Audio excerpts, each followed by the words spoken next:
हम सब जानते हैं at equilibrium rate of forward reaction and rate of backward reaction will become same. ठीक है, स्टार्ट में फॉरवर्ड रिएक्शन बहुत तेज होता है, आहिस्ता आहिस्ता कम हो जाता है, और बैकवर्ड रिएक्शन स्लो होता है, आहिस्ता आहिस्ता तेज हो जाता है, और इक्विलिब्रियम पे दोनों बराबर हो जाते हैं। ठीक है, अब कैटलिस्ट डाल के क्या होगा, पहले अनकैटलाइज्ड को देखेंगे।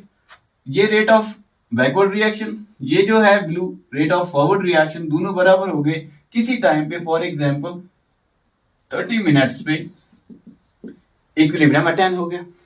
ओके, अब हमने कैटलिस्ट डाला। कैटलिस्ट क्या करेगा, फॉरवर्ड रिएक्शन की भी रेट को बढ़ाएगा, बैकवर्ड रिएक्शन की भी रेट को बढ़ाएगा।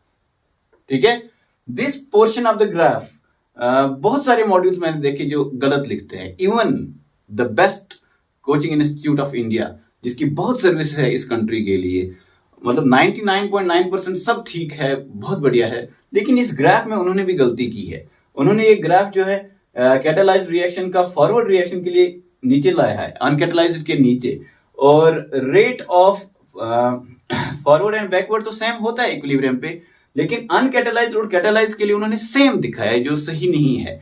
सही ग्राफ आप देखो क्या हो रहा है, जब हम कैटलिस्ट डालते हैं तो फॉरवर्ड रिएक्शन का भी रेट बढ़ता है, यानी कि ये ब्लू लाइन के ऊपर होगा रेड लाइन, रेट बढ़ा हुआ है। इसी तरह यहां से भी इनिशियल स्टार्ट से ही कैटलिस्ट के प्रेजेंस में रेट ऑफ रिएक्शन बढ़ा हुआ होगा, फॉरवर्ड का भी और बैकवर्ड का भी। ठीक है ना, इक्विलिब्रियम अब कब अचीव हो रहा है, जब दोनों का रेट बराबर हो जाएगा, और जब जैसे कि आप देख रहे हो इस ग्राफ पे, वो बहुत पहले हो गया।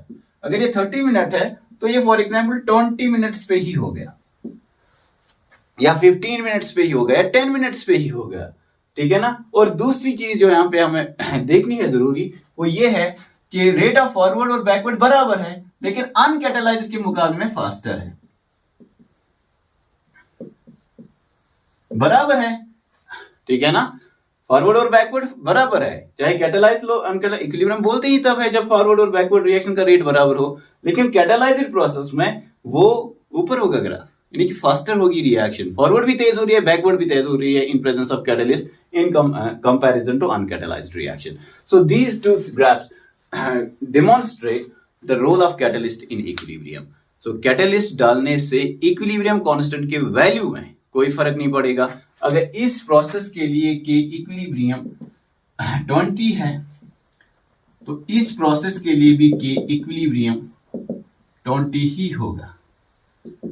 Time to achieve equilibrium different होगा, लेकिन concentration of products and reactants in the reaction mixture at equilibrium बिल्कुल सेम होगा कैटलाइज्ड और अनकैटलाइज्ड में, जिसकी वजह से इक्विलिब्रियम कांस्टेंट सेम होगा।